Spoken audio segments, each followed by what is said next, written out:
Hello, my granny kids. And I understand we have some other children and kids that are joining us. Welcome. I hope you enjoy our Bible stories. Today we're going to read about Abraham. After the flood, Noah's three sons, Shem, Ham, and Japheth, moved away, and each went to live into a different place.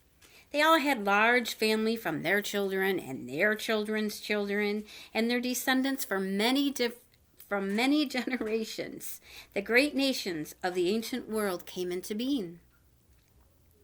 The stories of the Old Testament tell of these nations, people who have been known as Israelites, the Hebrews, and later the Jews. The Bible tells us of their beginnings, their growth as a nation, and many troubles that they had faced.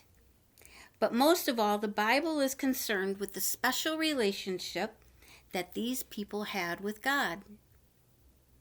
They had been called God's chosen people because God made a solemn agreement with them. He promised to make them grow and prosper, and to help them when they called upon Him. In return, they must obey God's commands and keep alive the true knowledge of God, so that someday, through them, all of mankind would know God. The special relationship with God began with a man named Abram.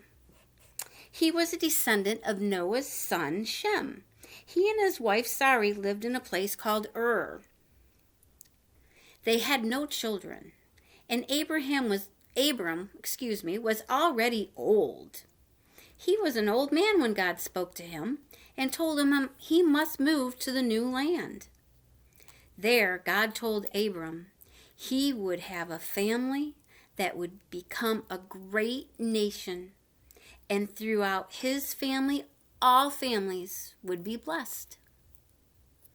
It took great faith to obey this command, but Abram kept his faith. Abram gathered flocks of sheep and his cattle and set out with his wife and his father and his brother and Lot, who was a son of another brother who had died. They traveled up the river to a place called Haran. There his father had died, and Noah decided to stay on. After his father's death, Abram continued his travels with Sarai and Lot.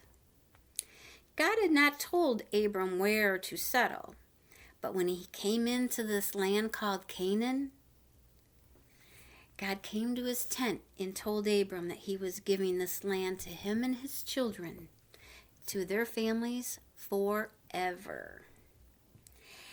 And this is the area in which become known as Israel, the home of the Hebrew people.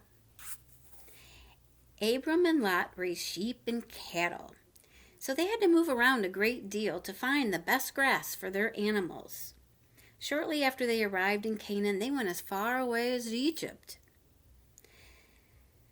There they were very successful, and when they returned to Canaan, they had so many cattle that the land could barely feed them. The herdsmen of Abram and those working for Lot, they began to quarrel about grazing rights. So Abram proposed they separate. Let's separate the land. He let Lot choose the land he wanted. Lot went down to the fertile plain of the river Jordan, and Abram stayed in the mountains. As Lot prospered, he moved into the city of Sodom. Though he had chosen the richest land, Lot found nothing but trouble because he had settled among the evil people. First he was captured in war and then taken as a slave. When Abram heard of this, he gathered all his men who worked for him, 300 in total, and caught up with the army and beat them in a surprise night attack. He rescued Lot and all the other captives. Abram brought Lot and the others back to Sodom, but refused to take any reward from the king of the city. And then he returned to his home in the mountains. Here's our picture.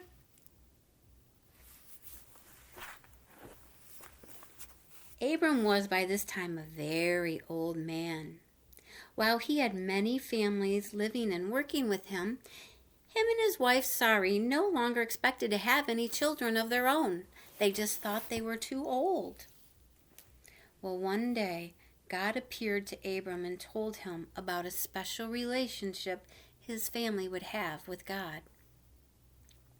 First, God changed Abram's name to Abraham, which means father of the nations. He changed Sarai's name to Sarah, which means princess. Then he told Abraham, as he now called him, that he and Sarah would have a son. Abraham was so astonished that he laughed. But God reassured him with his promises. He had made to him he would have a son, and he would call him Isaac. The next time the Lord returned to Abraham, he appeared as one of 3 travelers, whom Abraham invited to his tent to rest and eat. This time Sarah heard that they were going to have a son. She also laughed with astonishment, but was assured it would really happen. Abraham walked down the road with the 3 travelers as they left. When they reached a point where they could look out towards Sodom, where Lot lived, God told Abraham that he was going to destroy the city along with the nearby city because people living there had become so wicked. Abraham pleaded that it was not right to destroy the good people along with the bad. So God promised to spare the cities if he could find 10 good people living there. He couldn't. The cities were destroyed by great fire, but Lot, he was rescued by 2 angels who appeared at his house as travelers. In those days, Abraham and others who loved God showed love by placing on an altar made of stones some of their best food. It was a gift to God. Since they raised animals, the offering usually was sheep or a calf. God knew that he must impress upon Abraham that the promises he made were part of the solemn agreement.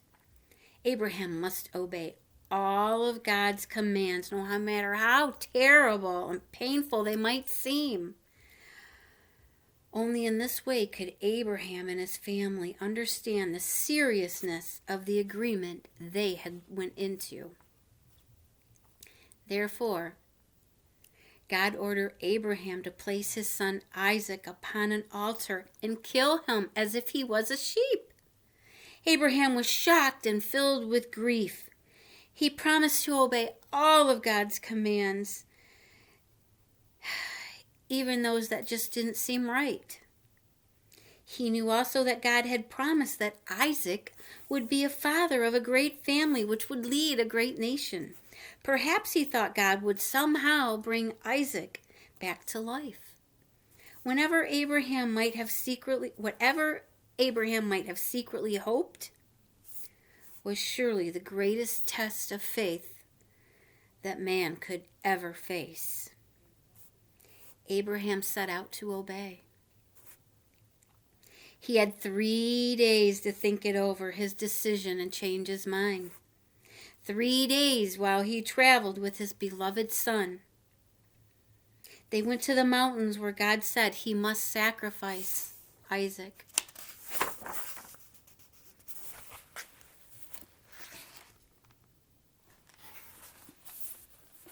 When they started up the mountain, Isaac spoke up and asked his father, "Where is the lamb for the offering?" Abraham replied, "My son, God will provide himself with the offering." God will provide himself with a lamb. Abraham built an altar, tied up his son, and laid him upon the altar. As he stood with a knife in his hand, a voice cried out, "Abraham! Abraham!" And he replied, "Here I am."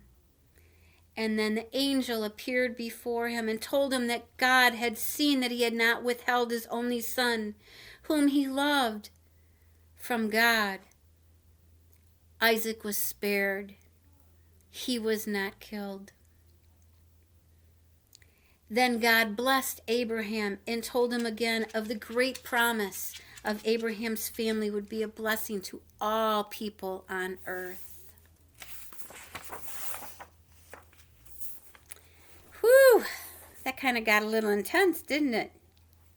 We always got to keep the faith, and we know that the Lord is going to do the right thing. And the fact that the Lord came to him as travelers, we never know how he's going to come to us. Okay, next time we're going to read about Jacob. And as always, I love you guys. I'll see you soon. Until the next story.